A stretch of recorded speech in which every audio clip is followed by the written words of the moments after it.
kali ini kita akan membahas secara mendalam mengenai apa sih? Mengenai demokrasi Pancasila. Sebuah konsep demokrasi khas Indonesia yang berbeda dengan demokrasi negara manapun di dunia. Di video ini kita akan bahas yang pertama itu apa itu demokrasi Pancasila. Yang kedua itu ada dasar filosofis dan historisnya. Yang ketiga juga ada prinsip-prinsip utama. Lalu yang keempat itu ada bagaimana berwujudnya dalam kehidupan bernegara. Lalu yang kelima, contoh nyata dalam kehidupan sehari-hari. Dan yang keenam itu tantangan yang dihadapi di era digital ini. Dan yang ketujuh atau yang terakhir, strategi memperkuat demokrasi Pancasila ke depannya. Lalu mari kita mulai saja dari latar belakangnya. Di sini ada latar belakang lahirnya demokrasi Pancasila.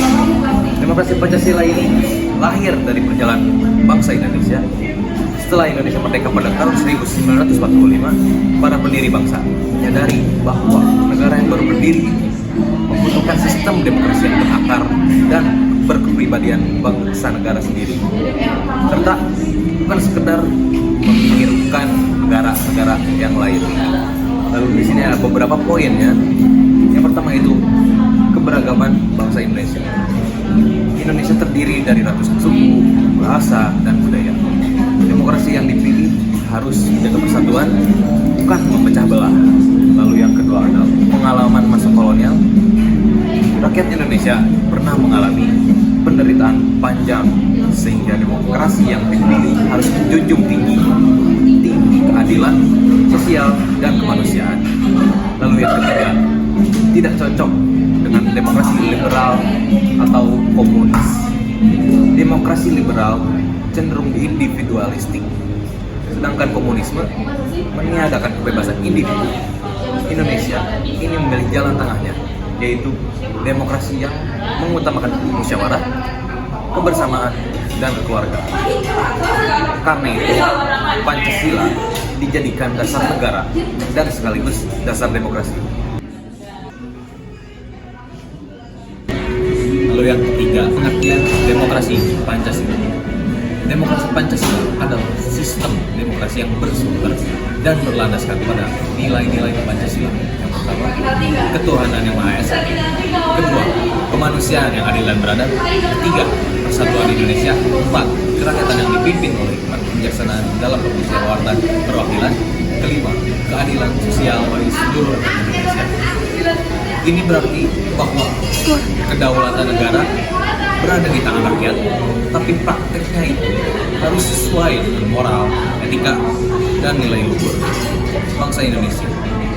Demokrasi Pancasila tidak meniru pun demokrasi Barat, tetapi merupakan demokrasi yang berwatak khas Nusantara, mengutamakan persatuan, gotong royong, dan keadilan sosial. Yang keempat, ada ciri-ciri demokrasi Pancasila. Ciri-cirinya ini terdapat ada 7 poin. Dan yang pertama itu berlandaskan ketuhanan. Dalam berdemokrasi, rakyat bebas berpendapat, tetapi tetap menghormati nilai moral dan agama. Lalu yang kedua itu adalah berorientasi pada keseimbangan hak dan kewajiban. Kebebasan tidak boleh berlebihan hingga melanggar hak orang lain. Lalu yang ketiga, mengutamakan musyawarah mufakat. Voting dilakukan jika musyawarah tidak menghasilkan sebuah keputusan. Lalu yang keempat, menjunjung tinggi persatuan, yaitu kebebasan demokrasi tidak boleh memecah bangsa negara itu sendiri. Yang nomor 5, menjaga keadilan sosial untuk seluruh rakyat. Demokrasi ini tidak hanya fokus dengan politik, tapi juga ekonomi dan kesejahteraan masyarakat. Lalu yang keenam, pemerintahan berdasarkan konstitusi. UUD 1945 menjadi dasar segalanya, sehingga kekuasaan tidak boleh sewenang-wenang. 7. Menghargai perbedaan, keragaman suku, agama, dan budaya dipandang sebagai kekayaan, bukan ancaman. Yang kelima, prinsip-prinsip demokrasi Pancasila. prinsip-prinsip ini ada beberapa poin penting. Yang pertama itu kedaulatan rakyat. Rakyat memegang kekuasaan tertinggi di negara ini melalui pemilu dan partisipasi politik. Lalu yang kedua itu adalah negara hukum. Semua keputusan pemerintah harus berdasarkan hukum, bukan kekuasaan semata. Lalu yang ketiga ada musyawarah mufakat. Keputusan besar diambil bersama untuk menjaga rasa kebersamaan. Yang keempat, persamaan hak. Tidak ada diskriminasi berdasarkan suku, agama, atau status sosial. Lalu yang kelima juga ada keseimbangan antara hak dan kewajiban. Warga berhak menyampaikan pendapatnya secara bebas, tetapi wajib menjaga ketertiban dan menghormati sesama. Lalu yang keenam ada pemerintahan perwakilan seperti DPR, MPR, dan juga DPRD yang menjalankan demokrasi melalui lembaga perwakilan. Lalu yang ketujuh, tujuan bersama yaitu keadilan sosial. Semua kebijakan ini diarahkan untuk kesejahteraan sebuah rakyat. Jadi kita kembali ke tempat awal karena capek ya sebenarnya kita berpindah-pindah, bertransisi. Jadi kita pindah ke tempat awal. Sini ada yang nomor nilai-nilai Pancasila dalam demokrasi. Ada beberapa poin sila-sila di Indonesia. Yang pertama itu ada sila pertama, etika dan moral dalam demokrasi. Tidak boleh ada ujaran kebencian, fitnah, dan penistaan agama. Lalu yang kedua juga ada sila kedua, penghormatan hak asasi manusia. Warga negara itu dilindungi haknya secara adil dan beradab. Lalu yang ketiga itu ada sila ketiga, yaitu persatuan negara Indonesia, yaitu persatuan sebagai prioritas. Perbedaan pendapat tidak boleh memecah belah suatu bangsa. Lalu yang keempat itu ada sila keempat, musyawarah yang untuk mufakat. Keputusan itu hasil kecerdasan kolektif, bukan sekedar suara terbanyak doang. Lalu yang kelima ada sila kelima, yaitu keadilan sosial. Demokrasi ini tidak boleh dikuasai oleh kelompok-kelompok tertentu. Semuanya harus mendapatkan manfaat. Lalu di sini ada yang ketujuh, yaitu penerapan demokrasi Pancasila dalam kehidupan berbeda. Di sini ada 7 poin yang paling penting itu. Yang pertama, pemilihan umum diselenggarakan secara langsung, umum, bebas, rahasia, jujur, dan adil. Lalu yang kedua ada lembaga perwakilan, DPR dan DPRD menjalankan fungsi legislasi, pengawasan, dan anggaran. Lalu yang ketiga, pemerintah yang transparan. Pemerintah yang transparan ini, masyarakat itu berhak mengetahui kebijakan dan penggunaan anggaran negara yang dikeluarkan oleh si pemerintah tersebut. Lalu yang keempat, kekuasaan yudikatif yang independen. Mahkamah Konstitusi, Mahkamah Agung, dan lembaga pengadil lainnya menjaga keadilan. Lalu yang kelima, ada kebebasan pers, yaitu media dapat mengkritik pemerintah, tetapi harus bertanggung jawab dan beretika. Yang keenam itu juga ada partisipasi masyarakat. Rakyat kita ini terlibat dalam pembangunan, pemilu, dan pengawasan sosial.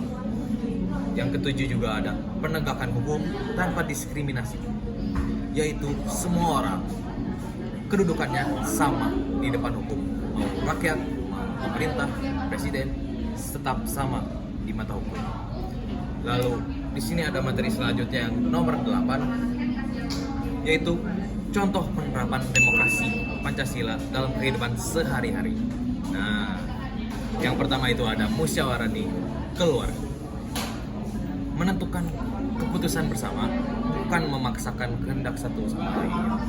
Lalu yang kedua juga ada gotong royong di lingkungan masyarakat, membersihkan lingkungan, membantu tetangga, dan kegiatan sosial lainnya seperti kerja bakti, membersihkan sampah di sekitarnya, itu juga bisa membantu di lingkungan masyarakat.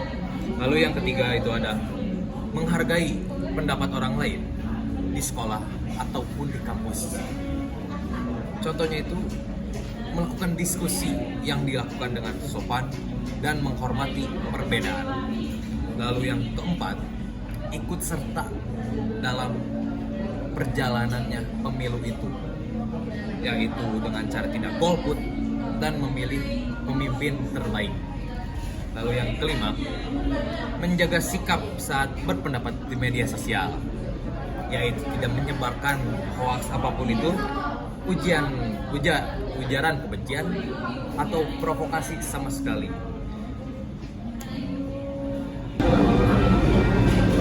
Di sini ada yang kesembilan, yaitu tantangan demokrasi Pancasila di era modern. Di sini ada 7 poin. Yang pertama itu ada hoaks dan misinformasi, yaitu internet penuh dengan berita palsu atau hoaks yang bisa memecah belahkan sebuah bangsa itu sendiri. Lalu yang kedua, ada polarisasi politik. Perbedaan pilihan makin tajam hingga menimbulkan konflik sosial. Lalu yang ketiga itu ada politik uang, masih terjadi dalam pemilu dan merusak kualitas demokrasi. Dan yang keempat ada rendahnya literasi digital dan politik. Itu masyarakat sangat banyak mudah terprovokasi isu-isu yang sensitif. Lalu yang kelima ada korupsi, masih menjadi masalah utama di negara kita sendiri karena sistem pemerintahannya yang kurang transparan, bisa dibilang. Lalu yang keenam, tantangan globalisasi. Nilai-nilai luar sering bertentangan dengan budaya Indonesia. Nah, di sini ada yang terakhir, yang ketujuh, konten kebencian di media sosial. Kebebasan sering digunakan secara salah dan merugikan kepentingan umum masyarakat. Lalu di sini ada yang materi ke-10. Strategi memperkuat demokrasi Pancasila. Nah, di sini juga ada beberapa poin. Yang pertama itu pendidikan Pancasila sejak dini, menanamkan nilai moral, toleransi, dan kebersamaan sejak dini. Lalu yang kedua, literasi digital, mengajarkan masyarakat memilah informasi dan menghindari hoaks agar tidak mudah terprovokasi dengan isu-isu yang sensitif. Lalu ketiga itu, penegakan hukum yang tegas agar korupsi, manipulasi suara, dan pelanggaran dapat diminimalisir. Nah, yang keempat, transparansi pemerintah, mendorong keterbukaan informasi kepada masyarakat sekitar yang tidak tahu mengenal tentang anggaran pemerintah itu. Nomor 5, penguatan lembaga demokrasi agar berfungsi secara profesional dan independen. Dan yang keenam, memperkuat budaya musyawarah dalam keluarga, masyarakat, bahkan organisasi. Nah, yang terakhir dan yang 7 itu sendiri, mendorong etika bermedia sosial, menguatkan kesadaran bahwa kebebasan harus bertanggung jawab. Nah, di sini sudah mendapati di penghujung video, yaitu kesimpulan dari materi-materi yang sebelumnya saya sampaikan. Jadi kesimpulannya, demokrasi Pancasila ini adalah demokrasi khas Indonesia yang menyeimbangkan kebebasan individu, musyawarah, persatuan nasional, dan keadilan sosial. Di tengah tantangan global, demokrasi ini tetap relevan dan menjadi pedoman penting dalam membangun bangsa yang maju, adil, dan bermartabat. Kita semua memiliki peran untuk menjaga dan memperkuat demokrasi Pancasila ini sendiri, mulai dari cara kita berbicara, bersikap, hingga cara kita berpartisipasi dalam kehidupan bernegara.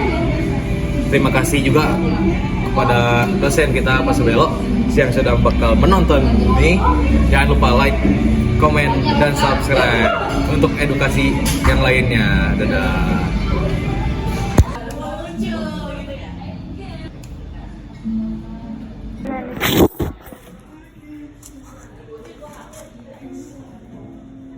Cepet cari lagi tempatnya mau di mana? Kita kemana ya? Pusing mencari transisi yang proper.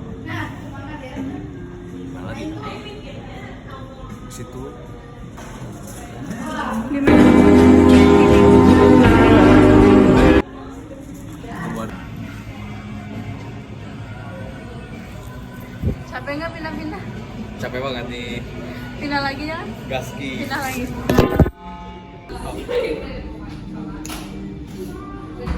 Ulang. Kok zoom gini sih? Langsung gini aja. Langsung gini. Masa gini?